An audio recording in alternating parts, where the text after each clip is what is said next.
Lecture 7, Module 2, DMAIC, Analyze Stage 2. Verify cause and effect. Test for normal data. In this module, we'll be looking at T-Test, the Z-Test, and ANOVA. So when we look for how different are the data, we have a number of tests we can use. In this one, we'll look at one sample T-Test. In our hypothesis test in Minitab, we will select the one sample T-Test from descriptive statistics. Then we would select batch 1 from the data that's presented, from the data that's available. Set the mean to 80. Click on options and set the confidence interval to 99%. And we'll set the alternative to not equal. Then from graphs, we'll select the box plot of data. Minitab session window will contain the following. Test of mu equals 80 versus not equals 80. And we see the variable is batch 1 and the number of samples is 30. The mean is 79.39. Standard deviation of 4.79. Standard error of the mean of 0.875.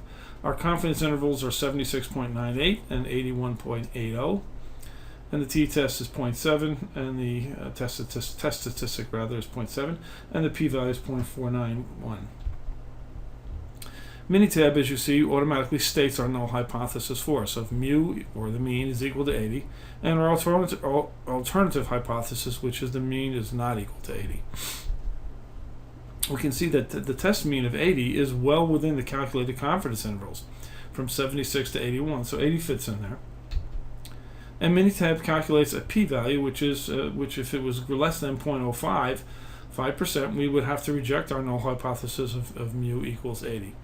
Since the p-value is 0.491, we cannot reject it, and we accept the null hypothesis that mu is equal to 80. There is no difference. Since we selected the box plot from the graphs, Minitab also generates the box plot below. Note the hypothesized mean, h sub o, at the 80 position. And note that how the hypothesized mean falls within the 99% confidence intervals for the batch data. Therefore, we accept the null hypothesis that there is no difference. This is a visual representation of the data that was shown before. So how different are data? Let's look at a two-sample t-test. Now let's analyze data from two different batches. We'll perform a two-sample t-test for batch 1 and batch 2 to see if they are the same. So the null hypothesis is 0 or they are different. Minitab session will show this. For the batch 1 and batch 2, same sample size. The mean of 1 is 79.39. The mean of batch 2 is 85.46. Standard deviations of 4.79 and 5.22. Standard error mean of 0.87 and 0.95. So as you see, Minitab presents the summary descriptive statistics for the data. And then below, Minitab calculates the estimated value to demonstrate a difference and the 99% confidence intervals for it. So the estimate for a difference is minus 6.07, and the confidence intervals is minus 9.52 to minus 2.63. We see that our test statistic is within a 99% confidence interval for a difference, and the p-value is 0.000, so there is a difference. In this case, we reject the null hypothesis. There is a difference. Now the box plot that's also generated for the two-sample T for batch 1 versus batch 2 shows the relative positions of the means, and they do look different, but actually it's the p-value that will have the final word. Paired t-tests. How different are these data? A change was made to an SOP review process, and now we want to know if there's a difference now in 11 QA specialists' review time in days from before the change was made. We'll perform a paired t-test for before change and after change to see if the QA review times are the same. Hypothesis sub-0, H sub-0, null hypothesis, no change, or different, H sub-A, alternative hypothesis. Minitab session window shows us this. So before change, there was 11, and after change, and then there's a difference. So the mean before the change was 15.636, and after change is 11.364. Is that a difference? Standard deviation is 2.37 for before and 1.28 for after. Minitab calculates the differences in the means and then calculates the 99% confidence intervals for the mean difference. Notice it does not include 0. Since the t-value, the test statistic for the batch data, is outside the 99% confidence interval, the p-value is 0.00. So there is a difference, and we again reject the null hypothesis.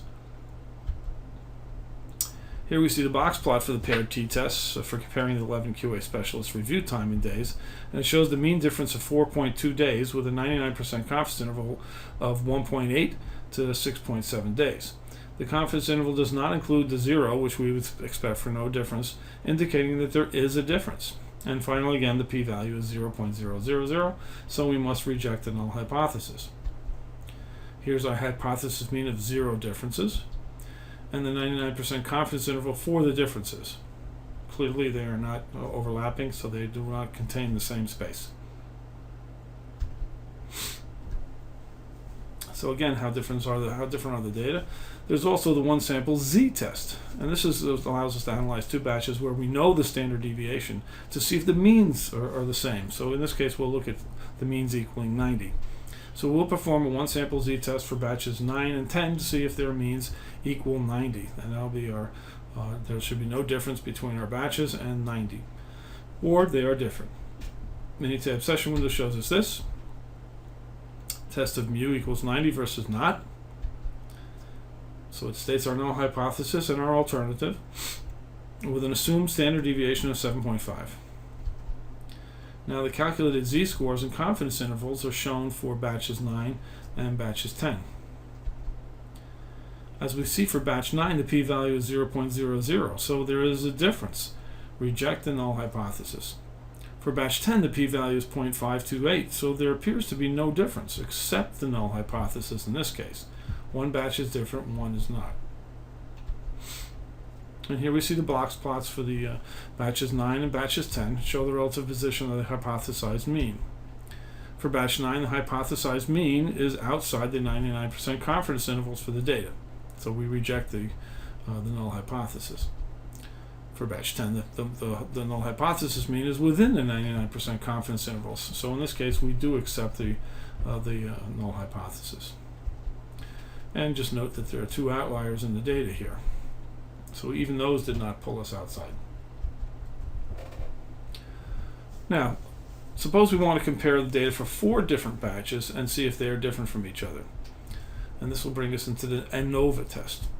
We could compare 1 and 2, and then 1 and 3, and 1 and 4, and then 2 and 3, 2 and 4, and then 3 and 4, using the t-test, and see if any of them are different from each other.